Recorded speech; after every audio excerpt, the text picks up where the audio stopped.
Hello everyone. তো mark Henry তো WWE এর কথা বলছি। তোমার বক্সিংয়ে কে বক্সিং জানো তো?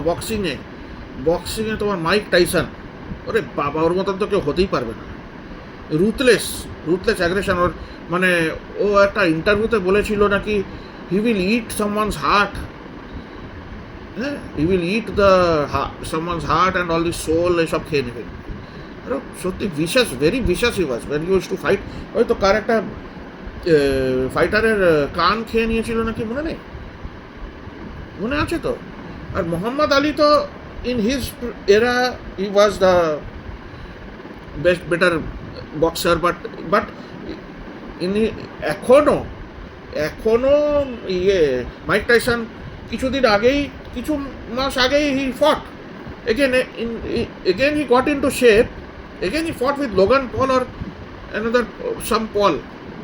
Okay, he lost the fight. Why did he lose? Because the fight was rigged.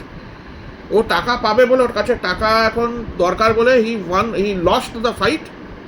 He let the other person win and he lost the fight. এখন exhibition match হচ্ছে, সবাই ইউটিউবার, ওরা ইউটিউবার, হ্যাঁ, Logan Paul YouTube brand create করেছে। তারপরে ওরা এখন wrestler হয়ে গেছে আর এইসব করছে, ঠিক আছে, ডাব্লিউডাব্লিউতে গেছে। বাট ও বেশি পপুলার ছিল না, ঠিক আছে। ও মাইক টাইসন তো লেজিট বক্সার, ঠিক আছে।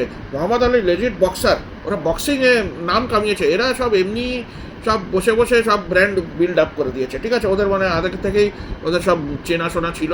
মাইক টাইসন আর এরা সব নিজে ব্র্যান্ড বিল্ড করেছে ভাই। নিজে বিল্ড করা আর আগে থেকে থাকা, এসব খুব ডিফারেন্ট। একা একা করেছে এরা। আর কত বেল্ট জিতেছে মাইক টাইসন, মানে কেউ গুনতেই পারবে না। One of the best boxers and ruthless. By.